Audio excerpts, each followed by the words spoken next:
This is DubFx, coming from my studio in the outskirts of Melbourne. Basically, I started off as a street performer using RC50 and a GT10B made by Boss of FX and Loop Station. And a filmmaker by the name of BD filmed me on the streets of Bristol, and out of nowhere it sort of blew up on YouTube and on the social networks, and now we get to fly around and play clubs and festivals all over the world. Okay, so a couple of the bits of kit in my studio which I couldn't live without are definitely my microphones, because I'm a vocalist and, you know, pretty much most of my music comes from my mouth, bar a few samples and sub lines that I use in the box. But so definitely the Manly Vox box and my Sound Deluxe mic, as well as my Rode K2 mic, which I love the sound of. Being a valve mic, it brings out the growl in my voice a lot more, and it sounds great for beatboxing as well. Adds a little bit of harmonic, soft clipping, sort of that distortion in the bottom end as well as the top end. It just sounds really smooth. A few other bits I love. I also love my tube vitalizer made by SPL, which is awesome. That thing is, there's a plug-in version, but it just does not compare to the real thing at all. There's something about knobs and hardware for me. I mean, I've always been pretty crap with software, like getting things working, but when it comes to hardware, I can make it sing. You know, I feel more confident playing with the knobs, and I use my ears a lot more as opposed to looking at a screen wondering if I'm doing the wrong thing, you know. So the tube vitalizer, it sounds great on drums. I use them a lot on my drum samples, my beatbox samples that I've made, and overall mixes as well. I've chucked that on the master a lot, just to really bring out the top and the bottom end, just in a really clean way.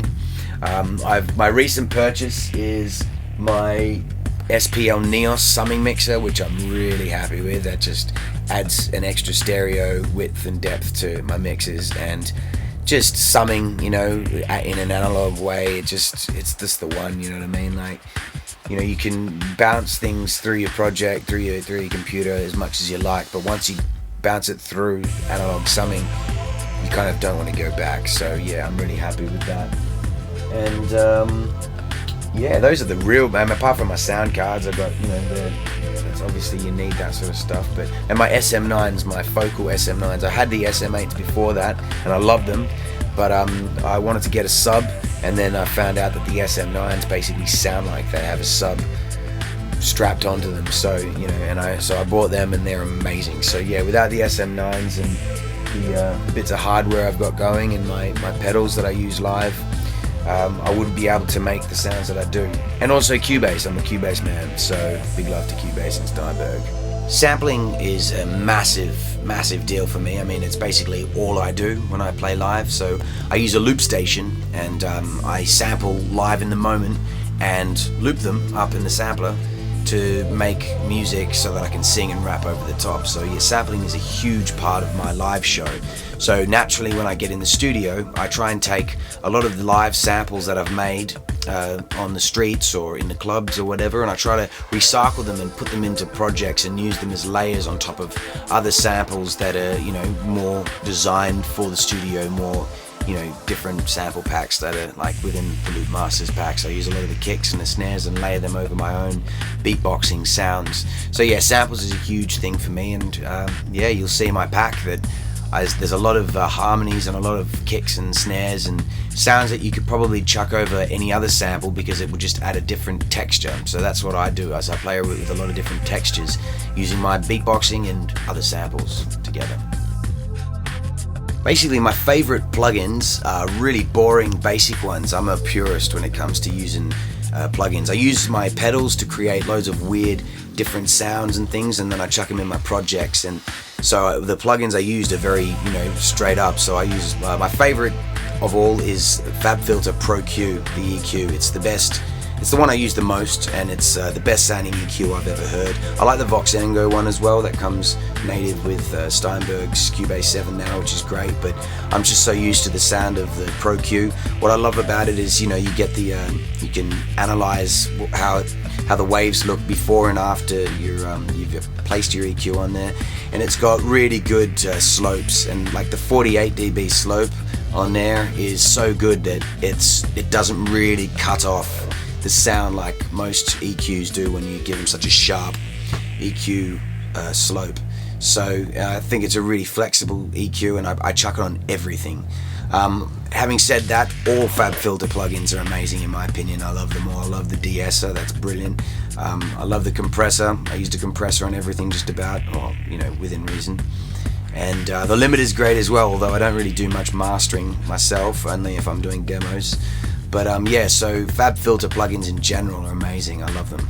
As far as production tips and tricks and things like that, like I said before, I'm a massive purist when it comes to recording sounds. Like, I don't necessarily believe that you need to get the cleanest, most fattest, loudest sound recorded straight in. Sometimes the song, it wouldn't suit what it is you're doing. So for me, it's all about finding the emotion and the performance of what you're doing. So I generally try to record something as close as I can to what I want it to sound like, and then basically, rather than layering that sound with a whole bunch of other sounds to try and fatten it up, I do what I can to try and bring out the beauty in that particular sound.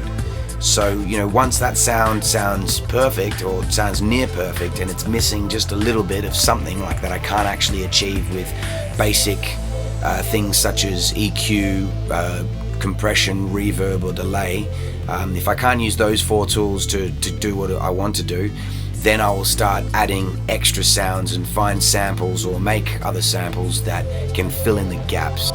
So as far as the sample pack goes that I made for Loopmasters, what I did was I basically dug into my old album, Everything's a Ripple, which was my last album, and took snippets of the drums and samples from the kicks and the snares and just loops overall from my last album. So if there's sounds in my album that you particularly want, then it's very easy to, you could pretty much recreate my whole album bar the vocals with the sample pack.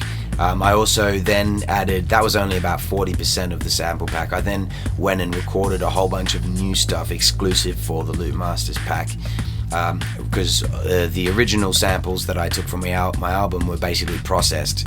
They were just stems, so they were quite EQ'd and compressed and reverbed and had a particular sound about them. So then I basically recorded using my Telefunken mic and my Manly Vox box, and just went straight in clean and recorded a whole bunch of beatbox samples in different tempos.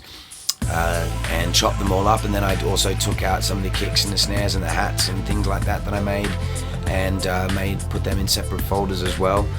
There's a bunch of extra other little things which maybe no one will ever use, like yo, and sounds like samples, that vocal stabs and things that you might want to use, but if you time stretch and pitch them down, do some cool stuff to them, maybe you can use them. I'm not sure. And also I recorded a whole bunch of different harmonies that using the loop station.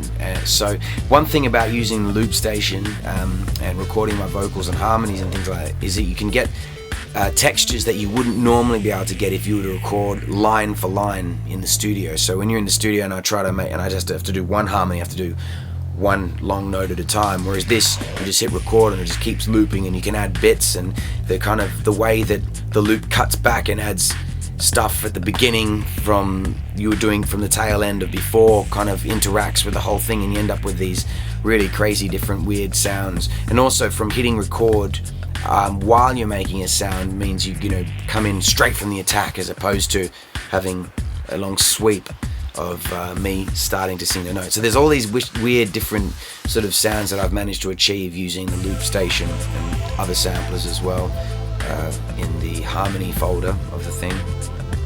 So I'm currently recording a new album. You can expect that to be ready by the end of the year, hopefully.